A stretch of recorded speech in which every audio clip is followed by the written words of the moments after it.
There are 26 miles of waterway in Venice, all in a city less than a third the size of London.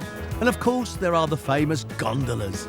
However, at €80 for 30 minutes, gondolas are pricey.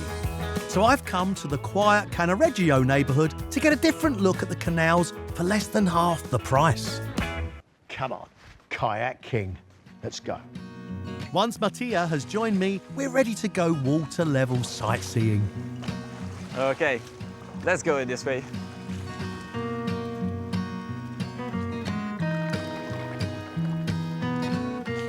So, what's it like constantly living on the water or next to the water? Oh, it's really nice. We feel very lucky because we have the water every time close by us. Yet you know that here in Venice, we do not have a traffic light.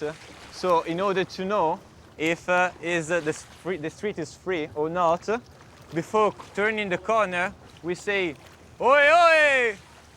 Oi, oi! Exactly. And if nobody answers, that means that it's free. And so we can go. Does everything here come by boat? Let's say you buy a new refrigerator. Does it come by boat? Yeah, you needed to call a boat like that one that bring you the stuff in front of your house. The police are in boats. If you want to go to the hospital, the ambulance is a boat. We have everything by boat. Even the trash collector are by boat. Here we have everything completely different. Venice's population has changed dramatically in the last century as tourism has grown. During the 1950s, it peaked at 175,000, but nowadays there's less than 1/3 of that. And this is the perfect way to see how the locals live. What is that? It's probably a clothes because see in Venice, we used to dry the clothes outside the window. Someone's with the dropped their laundry in the... Hey! It's you. Sì, certo, nessun problema. So what do? You pick it up and she has to come and get it? Yeah, sure. We got your jumper. This is a thing that happened. Yeah, but hang on a minute. She might drop a nice jacket. Yeah, this was nice. Is that a regular thing? This happened when you dry the stuff outside. It happened at some time. So luckily this time there was us to pick that up. Or, anyway, you have to wait maybe a boat to pick that up, or you just leave it there to the fish. I'm getting a little bit hungry. Do you mind to take something to eat? I would love something to eat. Okay, let's do. Oi, oi! Hey, hey! Hey!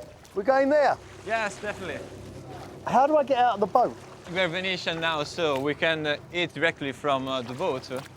Really, super in Venice, so we do this all the time. Okay. Go to a bar, we take something to eat, and we stay there. Thank you so much. Greg, Hey! little snack. What is this? This is bacala mantecato, Short cod. and this is made at the Venetian way. It's not fishy, and it's quite creamy. It's lovely. Thanks. That's what you need after a tough day on the canals, Exactly. kayaking. It was great, this. Thank you very much. It's really lovely to see the city like a Venetian. You're welcome, Greg. It's been a pleasure to have you here.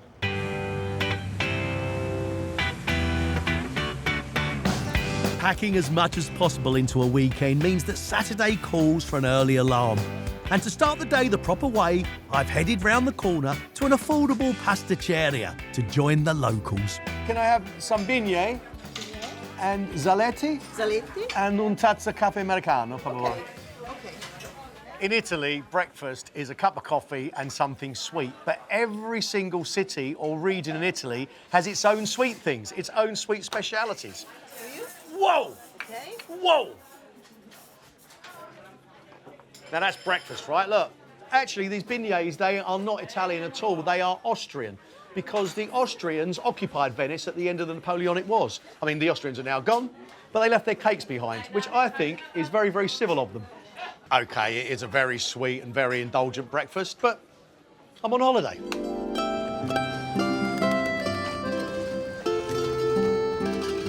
Venice has hundreds of bridges, built in all sorts of shapes and sizes. But here in Dorsoggiuro, I've got a favourite. Come and have a look at this bridge. because it's not the most beautiful of bridges in Venice, but I think it's got the best story. This is the Ponte di Pugni, and it means the Bridge of Fists, and a story here that goes back to the 14th century. There were lots of different gangs in Venice, okay, and two of the biggest gangs were the guys who worked in the Navy and the fishermen. And every year they would have a massive fist fight on this bridge. Now, it was organised, it could be single combat, or it could be a great big group brawl. And the idea was to knock your opponent out cold and send him into the dirty, cold water below. And that happened here every single year. Now, what I find amazing is we think of Venice as a sophisticated city, and nowadays it is, but its roots are most certainly working class. Bridge of Fists, big tear up.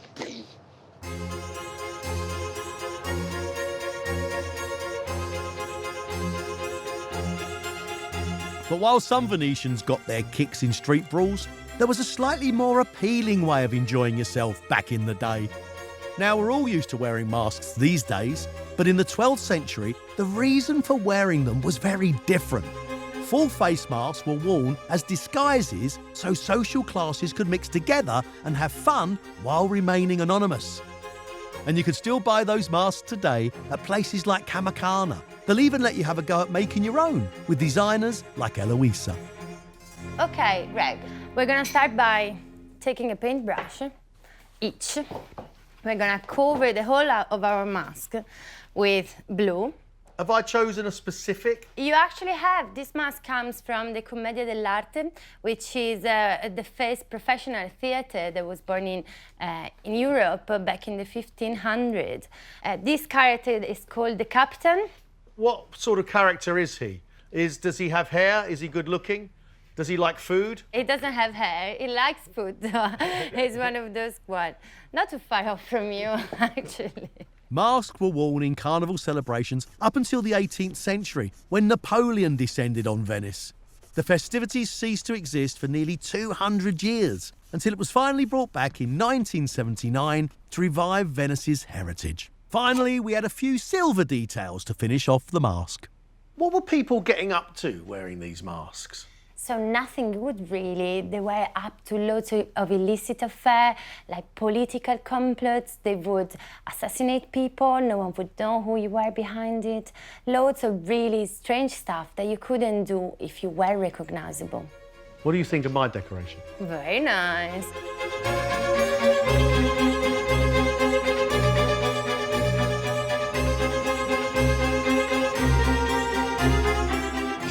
It's me! Under here is a bald bloke who likes puddings.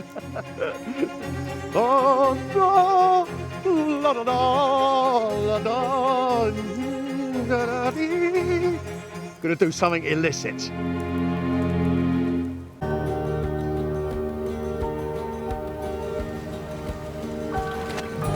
As I travel back to Venice, it gives me a chance to reflect on my time here before I head to the airport. I've seen a side of Venice that I've never seen before, and it's taught me that it really is possible to enjoy all the sights and splendour on a budget. I've had a fabulous time here in Venice. You know, I've eaten some great food and there is lots to see and do. But you know, if you go beyond the majestic facades and the romantic canals, there's the other Venice, the Venice of the Venetians. And let me tell you, it is a lot more affordable. And what do I think of the Venetians? Really, I think they're a city of grafters.